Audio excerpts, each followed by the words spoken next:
I start today with the book of Daniel. So it's interesting. It's a short book. I think 12 chapters. It's interesting in the sense that the book is bilingual. What do I mean by bilingual? It's written in Hebrew and Aramaic. Hebrew, chapters 1, verse 1 to chapter 2, verse 4. And then the center part is Aramaic, chapters 2, verse 4 to 7:28, and then Hebrew again. The date, the conventional date is 530 BC, after the reign, after Cyrus conquered Babylon. So when did Daniel go into exile? He wrote in exile. He was in Babylon the whole time. He never returned. So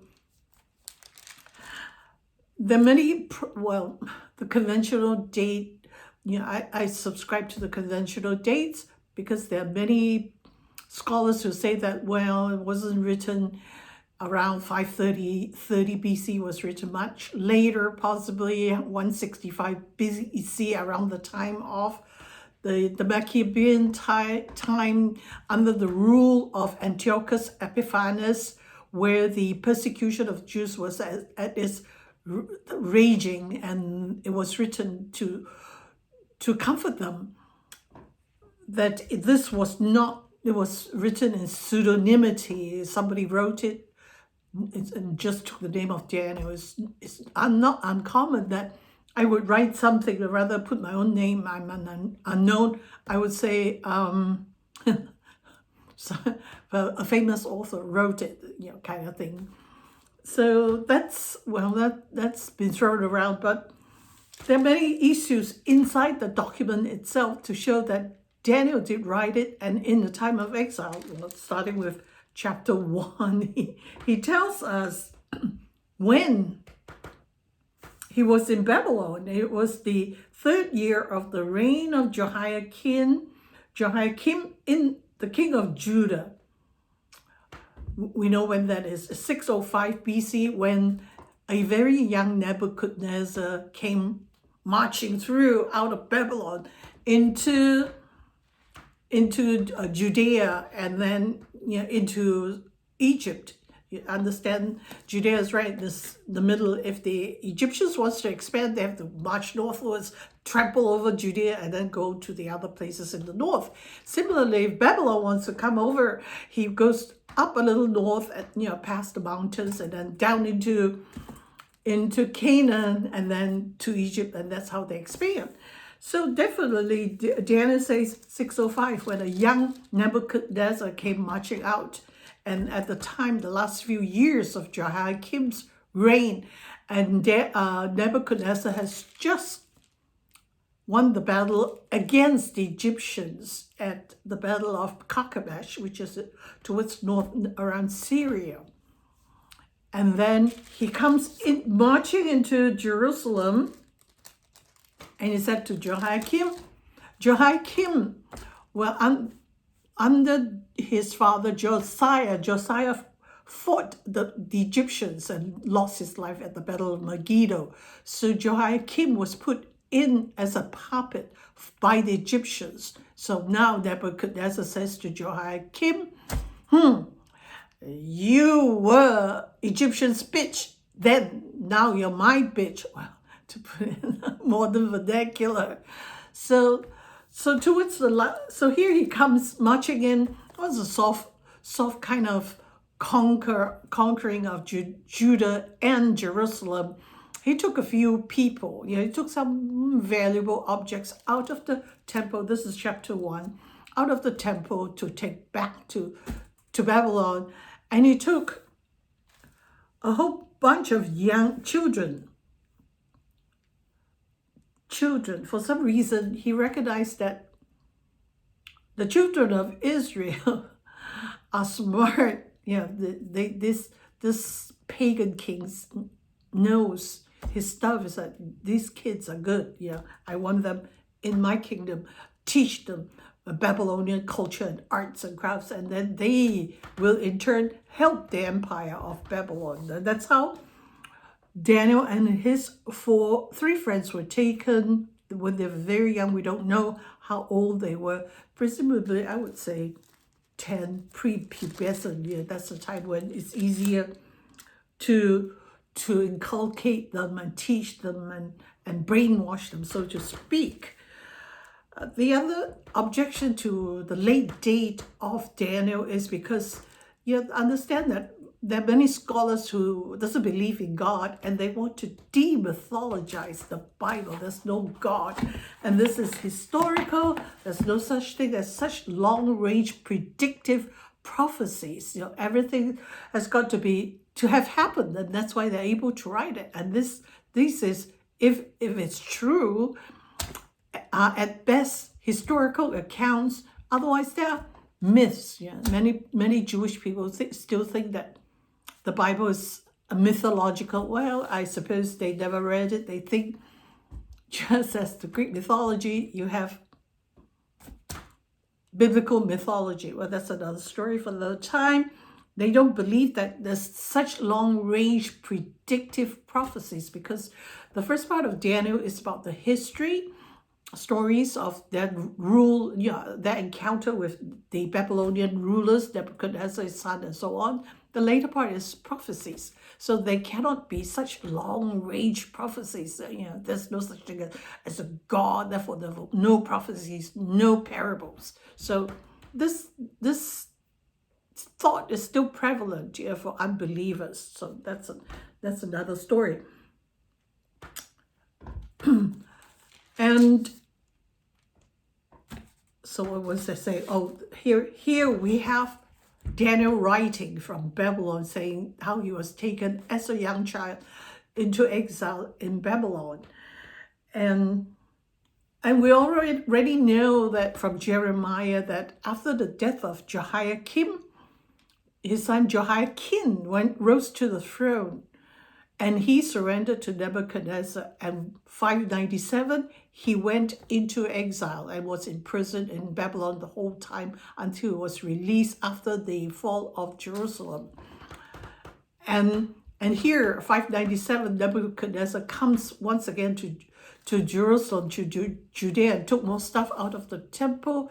And it's recorded in Jeremiah that he hauled off 10,000 people, the elite of the society there, including a 25-year-old Ezekiel and his wife. So we don't, it's all recorded here. So here, Daniel in 605 went into, as a young child, a boy, went into exile in Babylon. He and three friends and others also, but the account in Daniel is mostly about him and his three friends. And they were given new names. The whole idea was to corral them. And it says here in chapter 1, verse 17, as for these four children, well, these are, I presume there are others too, but these four children, that means Daniel and his three friends, were exceptional. They were like the cream of the crop. It speaks of them here. These four children, God gave them knowledge and skill in all their learning and wisdom, and Daniel had understanding in all visions. So the thing is, they were already brilliant, very smart, probably really high IQ, which the Babylonians know and recognize that these are the ones we should really, train them in magical arts, in Babylonian culture and everything, and they can really do great things for the empire. So, and then one thing about. So they were given, special treatment in Babylon. They were given special food, special clothing. They lived in the palace. They went to school to learn magical arts, astrology, everything that the Babylonian culture was excellent for. In addition to what they already know, their home country of Judea, the Hebrew God, as things like that. So here there was a handler, a Babylonian handler that was in charge of verse 3 of chapter 1. And the king spoke unto Espenaz, the master of his eunuchs, that he should bring certain of the children of Israel and of the king's seed and of the princess children. For verse 4, in whom was no blemish, and well favored, skillful in all wisdom and cunning in knowledge and understanding science, and such as had in them to stand in the king's palace, and whom they might teach the learning and the tongue of the Chaldeans. So here, they were already smart, and they went to the palace and were taught more things.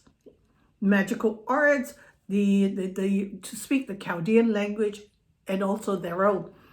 And verse 5, and the king appointed them daily provision of the king's meat and of the wine which he drank. So here they were given special treatment, special food, special, everything special. They were, a cream of the crop, even in their own home country of Judea and now in Babylon. And they were given new names. Daniel, the name of Belteshazzar, Hananiah, Shadrach, to Meshach, Meshach, and to Azariah, Abednego. So they were given new names, new identities, so that this brainwashing goes really deep into your psyche. And the amazing thing is, the king, who was the handler, the head of eunuchs. Eunuchs? Why would this be so specific, right? Eunuch would mean, why if you're born without testicles, you're a eunuch. But there can't be that many of them.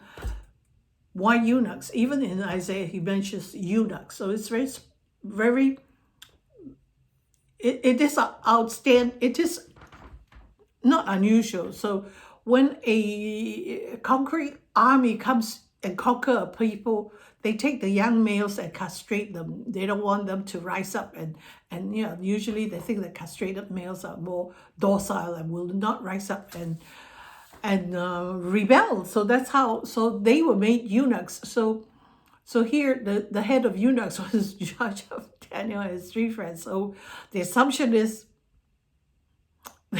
they were castrated and were made eunuchs. It's you have to read the nuance there. So they were given meat and wine and all kinds of rich food.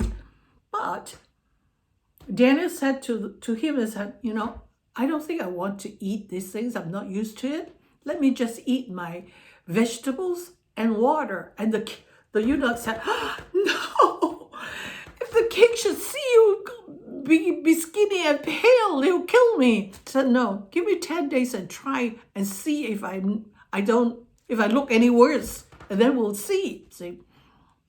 And the head of the eunuch said, okay. The thing is, he doesn't have to say okay. I said, who are you, buddy?